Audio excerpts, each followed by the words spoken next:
Hey guys, Mr. Harkins here. I hope all of you guys are staying safe and healthy at home. I hope that you're working hard, that you're learning all the stuff that you need to learn. And you know, we're just so proud of you guys for sticking to it and just getting the job done in the middle of all this craziness that's been going on. What I'm planning on doing is through the end of the school year, I'm going to be making some videos for you guys to watch. Your classroom teachers have been doing an awesome job of teaching you your core stuff like math and language arts and all of those things. And you know, I loved learning all of those things and you know, just kind of digging in and seeing how all of it works.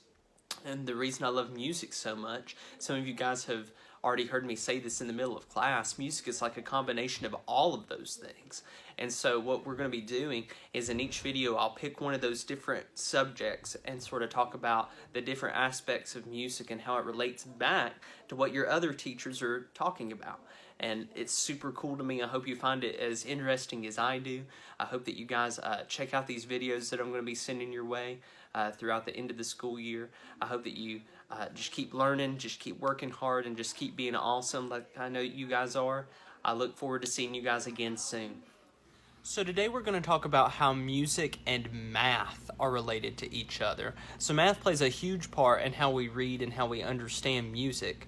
And so we're going to look at how we can use numbers to sort of make sense of what's going on when we look at music and when we hear it. And so the first way we're going to talk about is through rhythm. So what exactly is rhythm? Well, rhythm is the long and short of music. And what do I mean by that? Well, we can have sounds that last a long time, like this. Or we may have sounds that last a short amount of time, like this. Just like that, really quick. And the way we decide in music which one we want is by different symbols, okay? And those symbols are called notes. So I'm going to draw one for you. Here's one that we use a lot, just kind of a circle, right? This is called a whole note. And each of these symbols are worth a different value. And so this whole note gets 4 beats. All right, and a beat is sort of like the steady pulse that runs through all of music. You know, we have heartbeats in our body that stay kind of consistent, you know, if we're just sitting still. And so music has the same thing. It's just a steady pulse that runs through. So let's look at another one. If a whole note is worth 4, this next one, we're going to add a line to it. It's called a stem. This one is called a half note. Now, if a whole note is worth 4, what do we think a half note could be worth? If you're thinking 2, you're exactly right. Because half of 2, or half of 4 is 2, excuse me. This next one looks just like that. So a half note, but now it's filled in. This one is called a quarter note. And so again, let's kind of look at our other ones.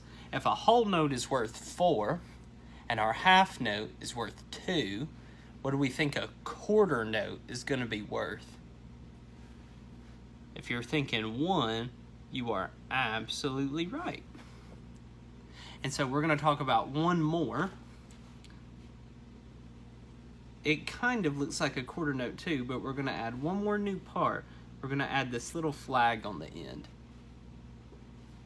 This one is called an 8th note. Now, its name is a little misleading. This one is worth 1/2 of a beat. And the reason is it takes 8 eighth notes to make 1 whole note. So it takes 8 of these to get that. And so we use these different symbols to sort of pick our different rhythms and decide what we want. Another way that we use numbers to sort of tell us what we want and how long we want sounds to last in music is through our time signature. So this happens at the beginning of music. Maybe you've seen them before. They look a little bit like fractions. This is a really common one, 4/4. And so what this means is in music, when you're reading it, it's made up of some boxes, and those boxes are called measures. And they'll sometimes look like this. Not exactly like that. Not much of an artist, but you get the idea. So you have a time signature right here, and these boxes are our measures. Our time signature tells us how many notes can fit in each box. So this top number tells us how many, and this bottom number tells us what kind of note.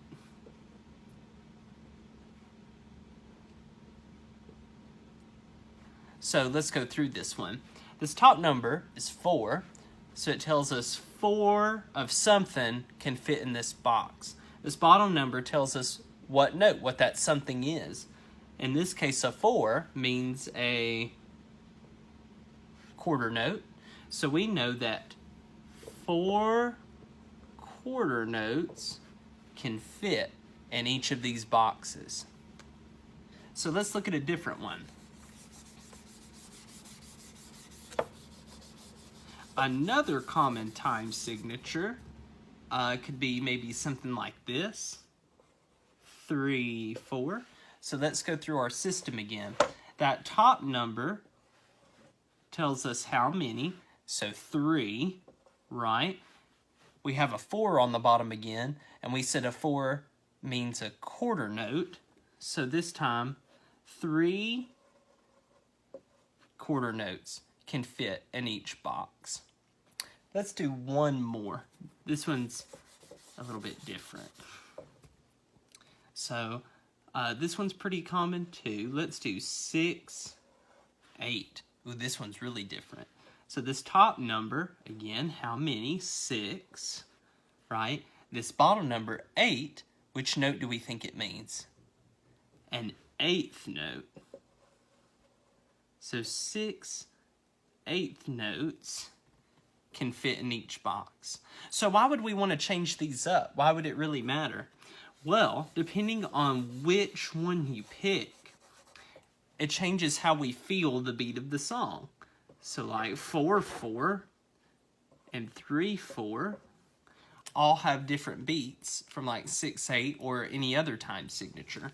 So 4/4 could sound something like this. 1, 2, 3, 4. 1, 2, 3, 4. 3/4 sounds like this. 1, 2, 3. 1, 2, 3. So kind of like a waltz, right? 6/8 sounds like this. 1 and 2 and 1 and 2 and so all really different from each other. Different beats and different rhythms give us all kinds of different styles of music. And so changing the numbers around, and math plays a huge part in giving us different styles of music and giving us different grooves that we love to listen to. So the next way we're going to talk about how numbers sort of connect with music is with pitch. So what is that? Well, pitch is just the highness or the lowness of a sound. And one of the first ways we can sort of talk about it is with intervals. What's that? Well, that's just a fancy word that talks about the distance between two notes. So let's say we have this, and maybe something like this. An interval just tells us how far apart they are. So let's start at the very beginning. Let's say we don't move at all. And that's our two notes. Well, if it's the same sound, or the same pitch, there's a word for that in music, and it's called unison. You can think of other words that are similar, like unicycle, which has how many wheels? 1, right? Or maybe like unibrow, kind of gross, but it works. 1 eyebrow, right? Well, unison, 1 sound. So we count that as an interval of, boom, 1. But let's go to the next one up. That would be a second, a third, a fourth, a fifth, a sixth, a seventh, and instead of an eighth, this one has a fancy name too. This is called an octave. So you can think of, again, similar words like an octopus, which has 8 legs, right? Or 8 tentacles. And then an octagon, which has 8 sides. An octave has 8 steps between it. And you can keep going up. A ninth, a 10th. That's about my limit right there. I can't stretch much further. But you can keep working your way all the way up the keyboard. Another way we use numbers to describe music is by scale degrees. But first we kind of need to talk about what a scale is. If you'll look, there's a pattern to the keyboard, right? We have 2, 3, 2, 3. We have 12 different notes that we can actually choose from. So check this out. We're going to start right here. And you can count with me. 1, 2, 3, 4, 5, 6, 7, 8, 9, 10, 11, and 12. Because then our pattern starts over again. You see our group of 2, 3, 2. If we start right here and we cycle all the way up, our pattern starts over after 12. But the thing is, if you use all 12 of these at once, it's not really nice to listen to. There aren't a lot of songs that use all 12 of these at one time. So what we do is we take scales, which is really just a group of some of these notes that we think sound good together, and we use that instead. So I'm going to play a scale for you. This is a C major scale.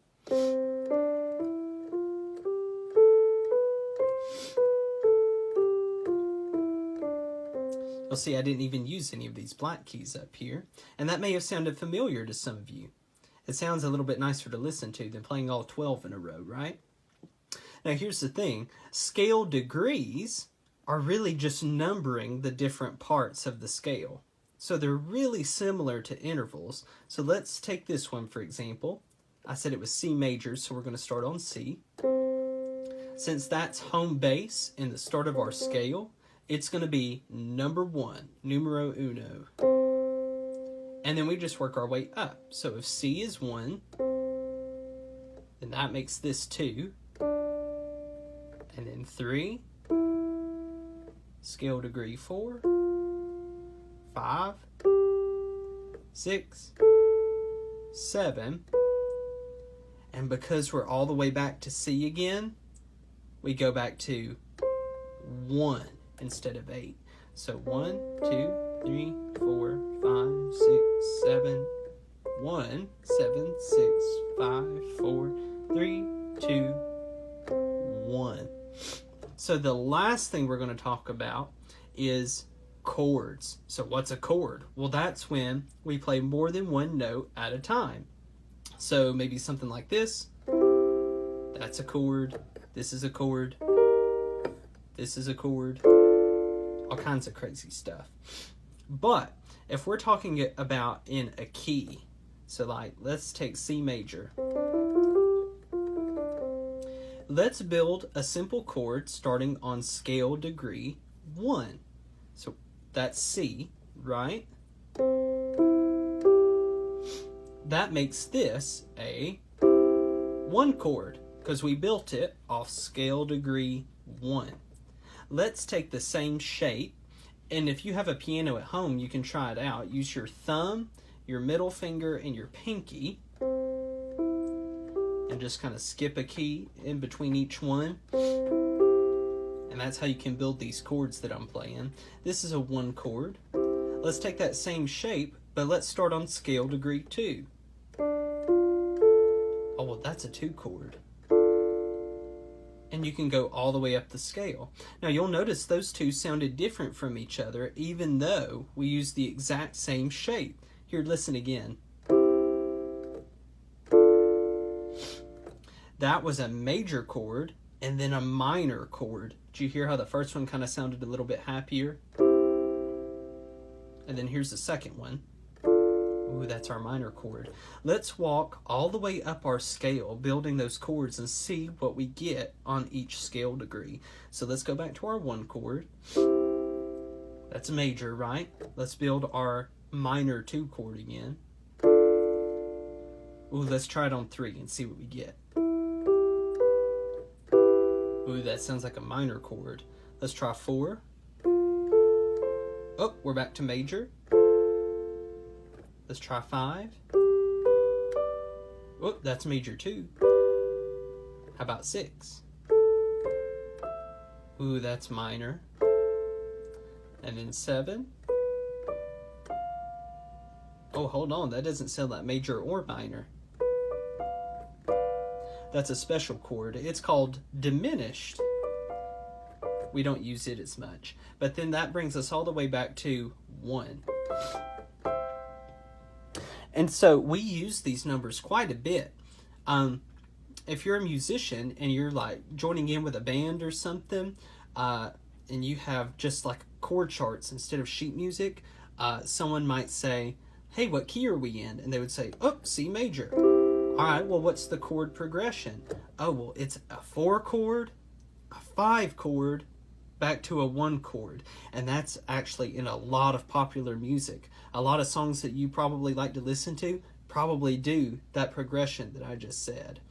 So let's go through it together. If we're in the key of C, and they said a 4 chord, a 5 chord, and a 1 chord, let's find our 4th scale degree. So if we're in C, C is 1. So 1, 2, 3, 4. So let's build our chord. There's our 4 chord. All right, and then they said a 5 chord, right? So let's go up to 5. Build a chord. Back to 1. So 5, 6, 7, 1. So let's try that out. A 4 chord, a 5 chord, back to 1. That's in tons of music, but it makes it a little bit easier and faster for us to learn once you get the hang of it. But as you can see, math is in all kinds of music, and you can use it in tons of different ways. I hope that this was interesting to you, and I hope you keep working on your math stuff so you can get even better at all of this music stuff too.